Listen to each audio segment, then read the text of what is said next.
This is Infants on Thrones.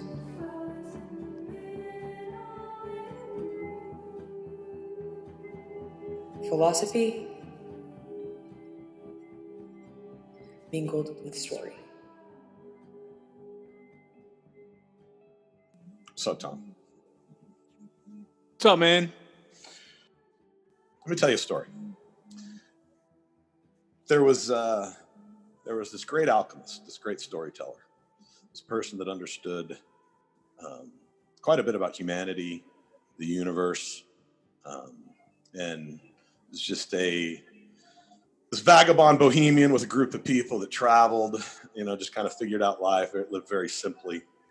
And around, the early 1800s, this group of people go around and, they go to campfires, find themselves with other travelers, other people in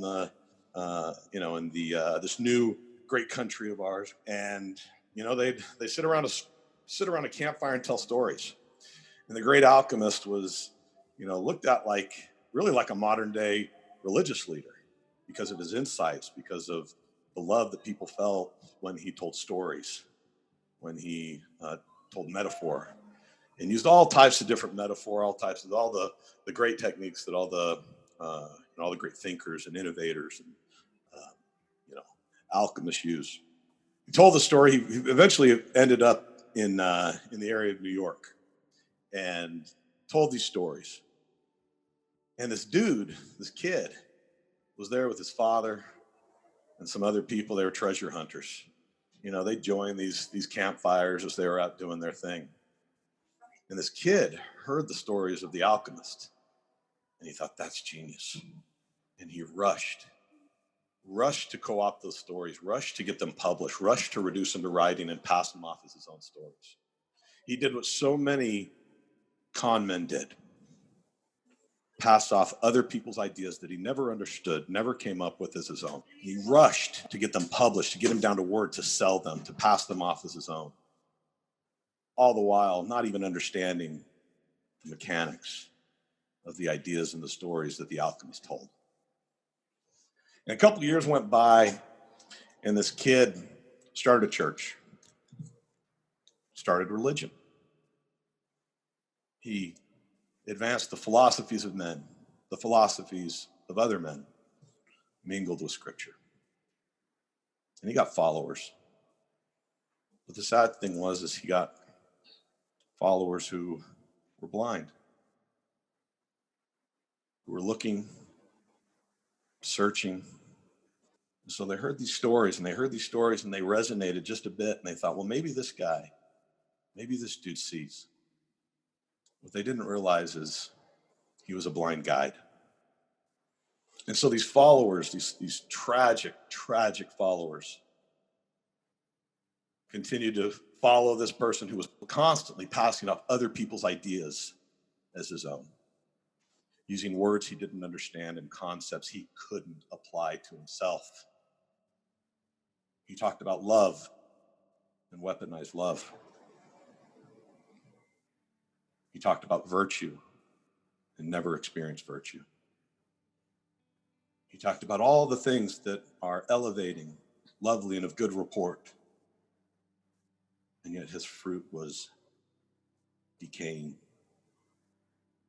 disgusting, and destructive.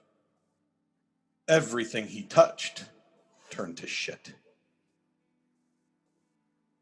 And after a few years later, that alchemist came back around that area, and somebody went to him and said, hey, do you remember that kid? That kid that was always trying to spit your shit? And guess what? He started a religion, trying to spit your shit. You know what the alchemist did? he laughed and he laughed and he laughed. And he said, that's not going to end well. And somebody asked, well, aren't you going to do something about it? Why don't you go say, that's mine. I'm the alchemist. Those are my stories. He stole mine. He said, for those with ears hear and those with eyes see. Because the thing that the alchemist knew that boy never could is that the one-eyed man may be king of the blind. To truly be an alchemist, you don't just see with 2 eyes, you see with 3. And when you see with 3 eyes, you're not looking to lead the blind. In fact, you're not looking to lead anybody. You're looking to walk hand in hand with the other 3-eyed ravens.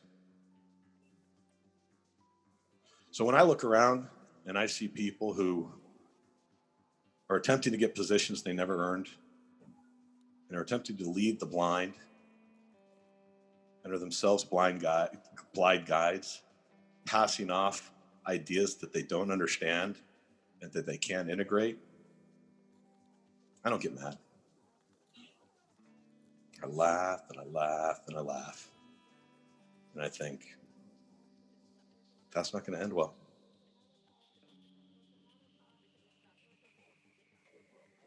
It's a good story, man. Thanks, dude.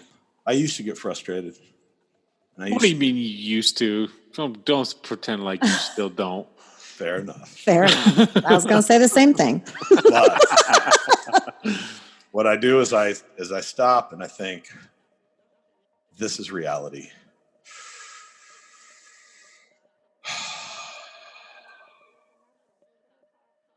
And then I laugh.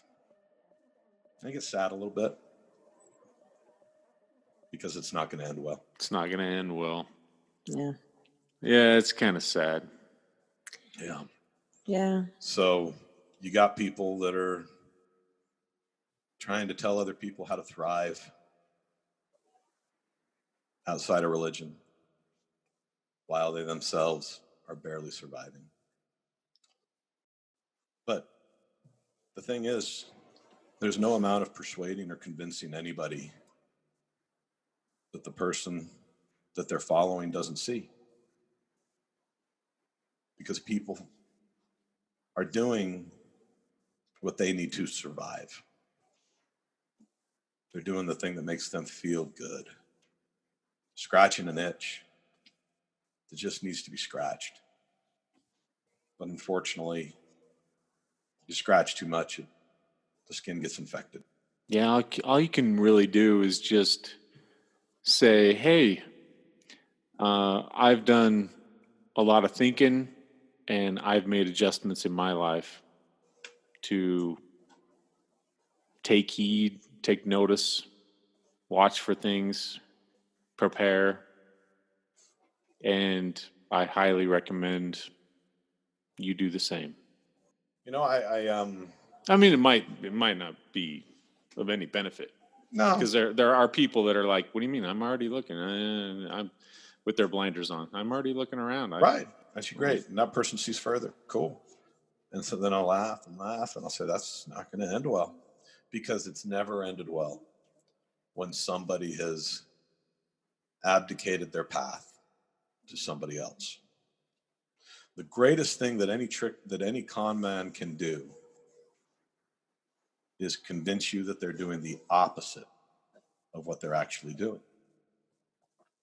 And so I don't look for the words that people say, but I look, at I don't look at their theory. I don't look at their myths. I look at their reality. I look at their mechanics. Because theory is myth and mechanics is reality. And so it's not hard. It's not hard to judge. I don't like the word judge. I prefer the word evaluate.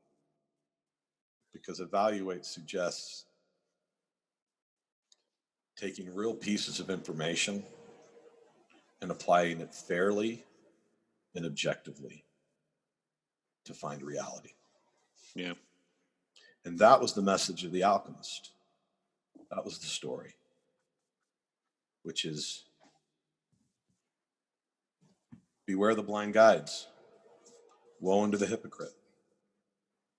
Love God with all your might, mind, and strength, and love your enemy. The story of the alchemist was, you are God, and you are your greatest enemy. So the charge to love God and the charge to love your enemy is the same charge to love yourself.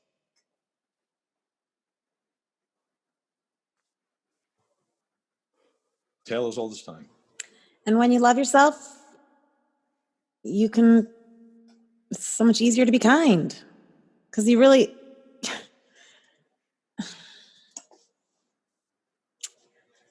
you don't take things too personally anymore. You know, I I think I mentioned to you that I was going to start reading a book called The 48 Laws of Power. Well, I finished it. Yeah. It's a really good book. It's kind of like a con man's user guide. Uh-huh. It's super disturbing. It's super, I don't know. It scared the shit out of me pretty much throughout, because it's kind of written like how to capitalize, how to manipulate, how to con people, just over and over and over. All these tactics, all these methods, all these tricks and tips.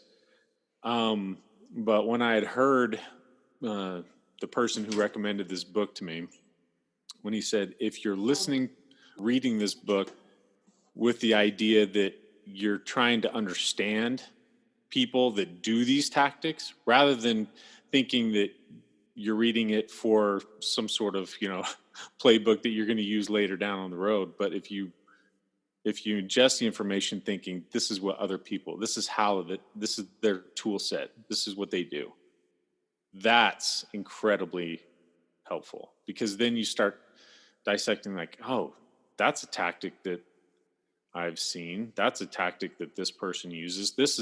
I've been susceptible. I've been gullible for this, that, and the other. Dude, by the end, I was like, I gotta go through this book again, because it's really interesting. Just the different ways people take advantage, manipulate, control. Anyway, I mean, reading that book was almost 180 degrees from other nonfiction books I've been reading, because it felt like I was reading the Devil's Handbook. Yeah. Wow. And the reality is people who would, the vampires, the vampire, I understand the metaphor of the vampire, the vampire stories, and why why it resonates, and why it's a story that just gets told over and over again, because it's such a great example of a common human trait, which is for individuals who over time adapt to the society, to the time, and uses the same techniques in order to feed off the life force of other people. These chameleon vampires who shift their personality, shift their words, shift their rituals and their behaviors consistently over time, but they don't shift their technique. That is, they don't shift that they suck and take the life force and the energy of other people and are never giving. It's a very, very common trait. And for a vampire to be really effective, they have to convince people that they're not a vampire. And that's how they're so effective. A vampire has to get close enough to somebody's neck.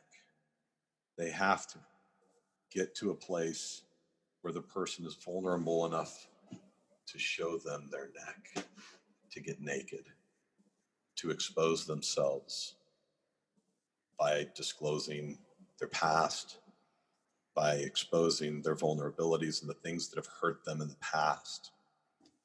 That's what the vampires use in order to suck that life force. But again, the thing that real vampires don't understand is the reason why we can't be cannibals is because when we eat the flesh of other humans, when we take the life force of other humans, it doesn't sustain us. I thought you said it was going to taste like bacon. Yeah, that too. It destroys you. So there's a study out there where they don't understand it that human flesh has the same macronutrients as any protein basically, but that over time all it does is destroy the individual that consumes it. Yeah. And so that's why the alchemist laughed and laughed and laughed and thought, that's not going to end well. Yeah. And yeah, it's just sad. I feel pity.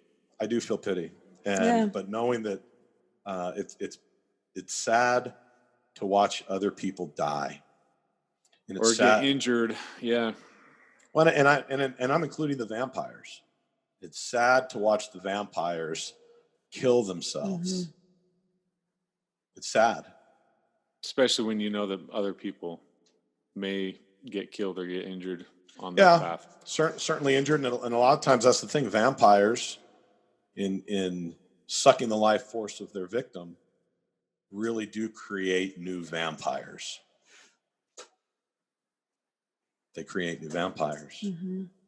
And so we pity the vampire and we pity the victim because we understand that at some point they also will be vampires and perpetuate this cycle of abuse and victimhood and abuse and victimhood and abuse and victimhood over the course of hundreds and hundreds and hundreds of years.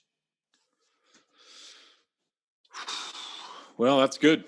Yeah. So that's my metaphor. So instead of being a vampire, and I'll take the message, or I'll take the lesson of the great alchemist, because the alchemist didn't just laugh and say that's not going to end well. The alchemist got up at another fire and told his story again. Told his story and inspired other alchemists, other three-eyed ravens, who then interdependently walked hand in hand with the others that have three eyes and see. When the alchemist was asked the question, why don't you say anything? He said, what am I going to do? I'm going to say what? Not that? Not that? If anyone can't see for themselves, not that, then there's nothing that I can say to convince them otherwise. Instead, I'm going to go over here and say, how about this? And I'll build something and I'll create something and I'll be an innovator. And I'll let the predators and the perpetrators and the vampires alone. Because there's no reason to say, that's a vampire, not that. It takes no effort to deconstruct something that should be obviously false. It takes real innovation and real effort to create something. Create something. So my charge to myself is to create. Stop deconstructing. The opposite of war isn't peace. It's creation. And there's been enough war and there's been enough suffering. And you don't have balance if all you do is take your foot off and no longer have suffering and no longer have destruction. You only have balance when you create. So that's what I'll try to do moving forward. Take the message and the example of every great alchemist that came before us. And hopefully see other people out there and this time laugh and laugh and laugh and said, that's awesome. That sounds better. Awesome. A lot better. You've been listening to If and Stamp Those. If and Stamp Those. If and Stamp Those. If and Stamp Those. Say, please subscribe to us Please subscribe to us on iTunes on iTunes and give us feedback.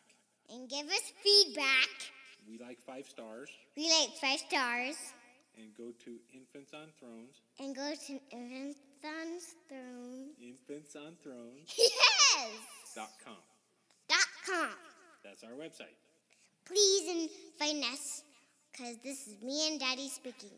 Please listen to us. Goodbye.